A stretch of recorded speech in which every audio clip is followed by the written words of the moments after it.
Football expert हमारे साथ मौजूद हैं, उनसे ये सारी बातें डिस्कस कर लेंगे। अली, सबसे पहले तो स्पेन वर्सेस फ्रांस कैसे एनालाइज करेंगे? अगर मैं कहूं कि लामीन यमाल वर्सेस एम्बापे, तो कल का मैच कैसे देखते हैं? आपका दिल तो नहीं टूटा बिकॉज ऑफ फ्रांस? नहीं, ऐसा कुछ भी नहीं है। कहते हैं कि बस फ्रांस टैक्टिकल बैटल हार गया। Obviously it is the biggest shock of the tournament. जितना भी सब कुछ था वो फ्रांस के ऊपर ही निसार किया गया था कि they will get pass Spain. लेकिन वो कहते हैं ना कि किसी भी टीम की एक बोगी टीम होती है। 2024 के यूरोपियन चैंपियनशिप्स में फ्रांस उस वक्त बड़ी टॉप फॉर्म में थी जैसे इस वर्ल्ड कप में थी, लेकिन स्पेन से सेमीफाइनल में उनको शिकस्त का सामना करना पड़ा था। फिर स्पेन फाइनल में गई और इंग्लैंड को हरा के चैंपियन बनी। क्या इस वर्ल्ड कप में भी ऐसा होने वाला है कि फिर फाइनल स्पेन और इंग्लैंड का होगा यूरोपियन चैंपियनशिप 2024 का जैसा था? स्पेन ने बहुत अच्छा गेम खेला। फ्रांस में ये बिल्कुल नहीं कहूंगा कि फ्रांस का ऑफ डे था। इतना जबरदस्त मिडफील्ड टैक्टिकल बैटल था। काउंटर प्रेस कहते हैं कि जैसे ही एम्बापे के पास बॉल आए या उस्मान डेम्बेले के पास बॉल आए तो 4-5 स्पेन के खिलाड़ियों ने उनके सारे पासिंग ऑप्शंस ब्लॉक कर दिए और उनसे बॉल छीन ली और बाकी फिर सब अपनी पोजीशंस में चले गए। तो ये मिडफील्ड बैटल्स ही होते हैं कि आप समझे कि एम्बापे को मौका नहीं मिला। एक बहुत अच्छी क्वालिटी ऑपोजिशन के सामने फ्रांस आई तो फिर हमें उसकी जो है वीकनेसेस थोड़ी दिखी हैं। स्पेन ने टैक्टिकल बैटल अच्छा खेला। पेड्रो पोरो की राइट फ्लैंक से बहुत अच्छी कारकर्दगी थी और आपने जैसे बताया कि मिकेल ओयाrzabal ने जो है वो 5वां गोल स्कोर किया है। So I think it was a deserved win on the day. Lamine Yamal को भी हमने देखा कि उसने एक ऑफ गोल स्कोर किया जो ऑफ साइड हुआ। ही परफॉर्म रियली वेल। उसने फ्रेंच डिफेंडर्स को काफी तंग किया। यहाँ मैं आपको एक बात बता दूं कि फ्रांस का जो एस डिफेंडर है विलियम सलीबा, वो इंजर हो गए थे इन द फर्स्ट हाफ, जिसकी वजह से डिफेंस में काफी गैप पैदा हो गया था। वो बहुत जबरदस्त दुनिया के बेहतरीन डिफेंडर्स में उनका शुमार होता है। तो उनका ना होना और फिर राइट फ्लैंक के ऊपर लामीन यमाल ने जो लुका डीन को बहुत तंग किया, बहुत ज्यादा, बहुत अच्छा यमाल कल खेले।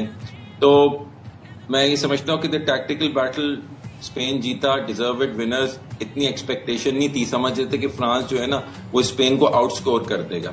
लेकिन 16 बरस बाद अगर हम स्पेन की बात करें अली, तो मेगा इवेंट में अपनी जगह बनाई है। तो इन तमाम अरसे में अपनी टीम को इन्होंने कहते हैं ना बड़ा रिस्ट्रक्चरिंग की है, पॉलिश किया है।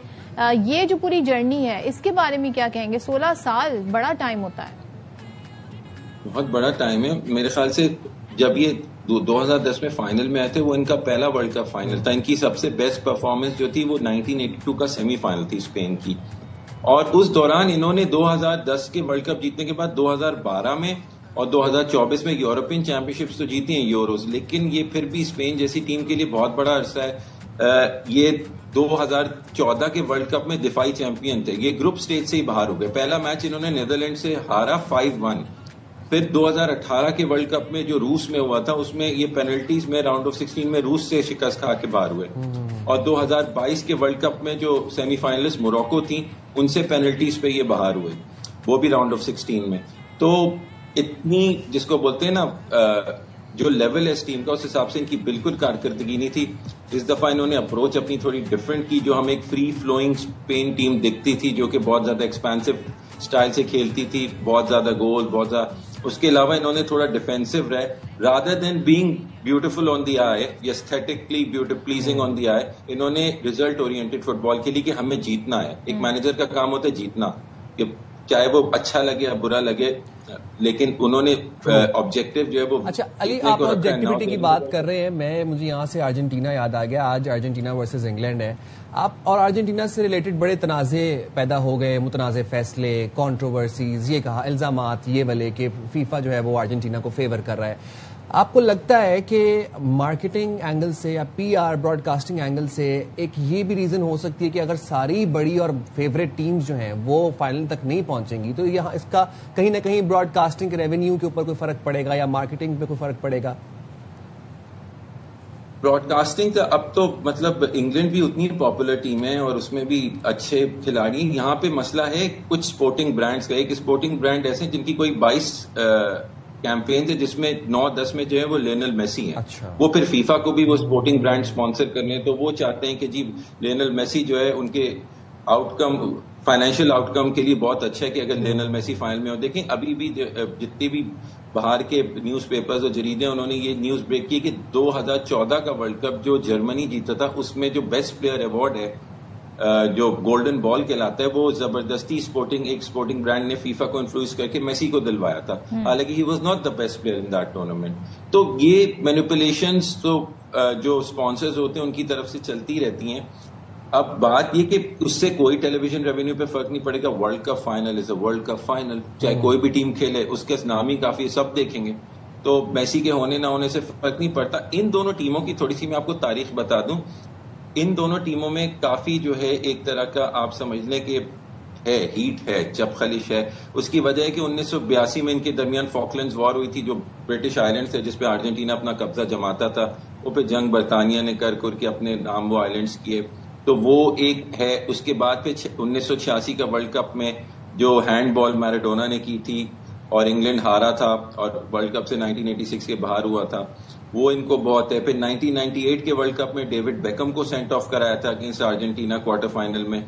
फिर 2002 में डेविड बेकम की टीम ने इनको ग्रुप स्टेज पे हराया था 2002 के वर्ल्ड कप में। अच्छा, इनकी कभी जो है 2005 के बाद मुलाकात नहीं हुई। ये मैं अब आपको बता दूं, this is the first time Lionel Messi will face England in his 21-year-old career. It's बड़ी अमेजिंग सी बात है कि 39-year-old मेसी ने कभी इंग्लैंड को फेस नहीं किया अपने 200+ इंटरनेशनल मैचेस में। और जब 2005 में मुझे याद पड़ता है कि जब अर्जेंटीना ने फेस किया था इंग्लैंड को, वो एक फ्रेंडली गेम था, तो उस गेम के लिए मेसी सस्पेंडेड थे। उसकी भी वजह यह थी कि उससे एक गेम पहले, कुछ महीने पहले, वो हंगरी के खिलाफ फ्रेंडली में लियोनेल मेसी का डेब्यू था और उस डेब्यू में वो सेंट ऑफ हो गए थे just after 47 seconds into his debut. वो अर्जेंटीना की तारीख की भी फास्टेस्ट सेंडिंग ऑफ है।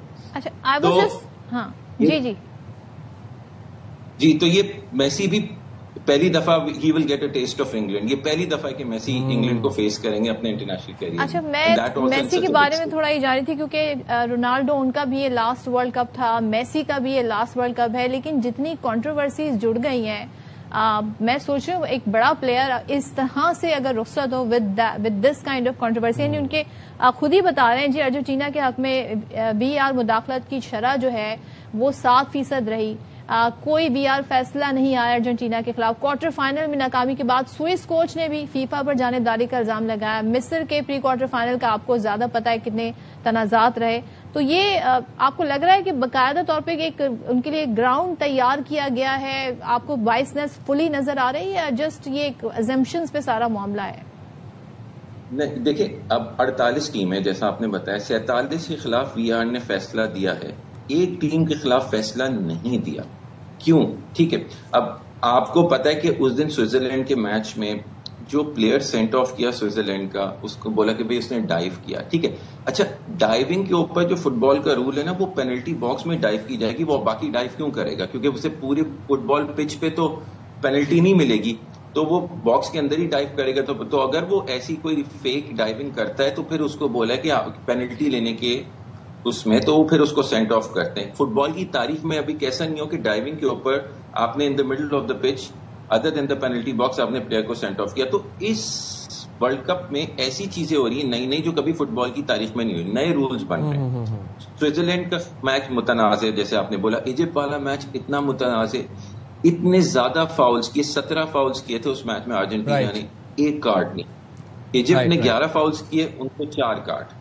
तो ये चीजें फैक्ट्स हैं। आप इसका कोई भी चीज उसका वो नतीजा निकालने के फेवर किया जा रहा है। देखिए, फेवर तो किया जा रहा है, वो तो नजर आ रहा है। सही, सबको नजर आ रहा है। उसके बाद में अब आलमी जरीदे भी लिख रहे हैं, मीडिया आउटलेट्स लिख रही हैं, रिपोर्ट्स आ रही है। बहुत शुक्रिया अली तैयब, आपने प्रोग्राम के लिए वक्त निकाला। देखना ये है आज अर्जेंटीना वर्सेस इंग्लैंड में ये स्पेकुलेशंस या असम्पशंस गलत साबित होती हैं या फिर वही पैटर्न चलेगा और अर्जेंटीना को फेवर किया जाएगा।